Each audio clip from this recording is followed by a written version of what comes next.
అని Adilabad Congress party assembly in charge Kandi Srinivasa Reddy అన్నారు. బుధవారం తన క్యాంపు కార్యాలయం ప్రజాసేవ భవన్లో రాజీవ్ గాంధీ 34వ వర్ధంతి వేడుకలను స్థానిక కాంగ్రెస్ శ్రేణులతో కలిసి ఆయన ఘనంగా నిర్వహించారు. రాజీవ్ చిత్రపటానికి పూలమాలలు వేసి ఘన నివాళులు అర్పించారు. ఆధునిక దృష్టితో భారతదేశానికి నూతన దిశను చూపిన మహనీయులు రాజీవ్ గాంధీ అని కొనియాడారు. కంప్యూటరీకరణ, టెలికాం విప్లవం, యువత అభివృద్ధి, పంచాయతీరాజ్ వ్యవస్థల బలోపేతం వంటి రంగాల్లో ఆయన చేసిన సంస్కరణలు దేశానికి బలమైన పునాది వేశాయన్నారు. జవహర్, నవోదయ విద్యాలయాలు, ఆసుపత్రులు నిర్మించి విద్యా వైద్యాన్ని పటిష్టపరిచి పేద బడుగు బలహీన వర్గాలకు ఆయన ఎంతో మేలు చేశారన్నారు. తనకు కూడా రాజీవ్ గాంధీ నెలకొల్పిన జవహర్ నవోదయ విద్యాలయంలో ఉన్నత విద్య, GNTUలో సాంకేతిక విద్యను పూర్తి చేసినట్లుగా కంది శ్రీనివాసరెడ్డి వివరించారు. ఉగ్రవాదులు ఆయన మానవ బాంబుతో పొట్టనబెట్టుకున్నారని, ఉగ్రవాదంపై అంతులేని వ్యతిరేకతకు గుర్తుగా జాతీయ ఉగ్రవాద వ్యతిరేక దినోత్సవంగా పాటిస్తున్నామన్నారు. దేశంలో శాంతి, ఐక్యత, ప్రజాస్వామ్యానికి మద్దతుగా నిలుద్దామని ఆయన పిలుపునిచ్చారు. 43వ వర్ధంతి సందర్భంగా దేశానికి ఆయన అందించిన సేవలను స్మరించుకుంటూ హృదయపూర్వక నివాళులు అర్పించినట్లుగా తెలిపారు కేఎస్ఆర్.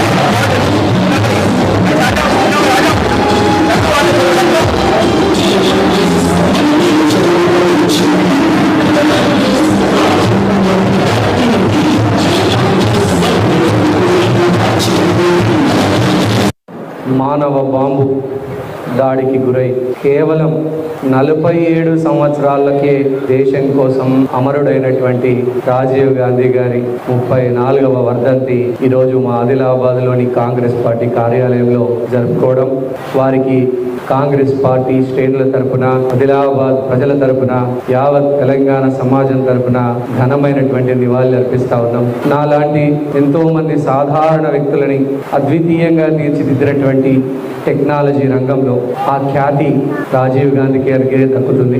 నేను చిన్న వయసులో, కేవలం 8.5 సంవత్సరాల చిన్న వయసులో నాకు నవోదయ స్కూల్లో నేను చదువుకోవడానికి వెళ్ళినప్పుడు అక్కడ ఎప్పుడు కూడా ఈ నవోదయ స్కూల్స్ని స్థాపించింది, దీనికి అంకురార్పణ చేసింది రాజీవ్ గాంధీ గారు.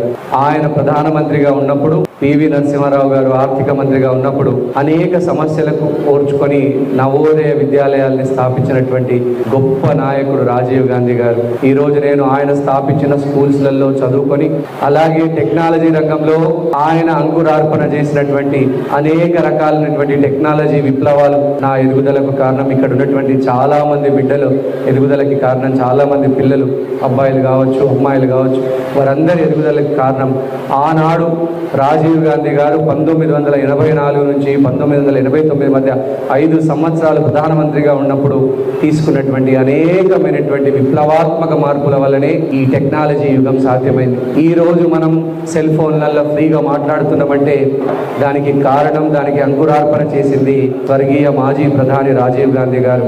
టెక్నాలజీలో ఈరోజు వేలాది లక్షలాది కోట్ల రూపాయలటువంటి టెక్నాలజీ వస్తువుల్ని, ఉత్పత్తుల్ని ప్రపంచానికి ఎగుమతి చేసేటువంటి గొప్ప ఆధిక్యత సాధించిందంటే దానికి కారణం మన మాజీ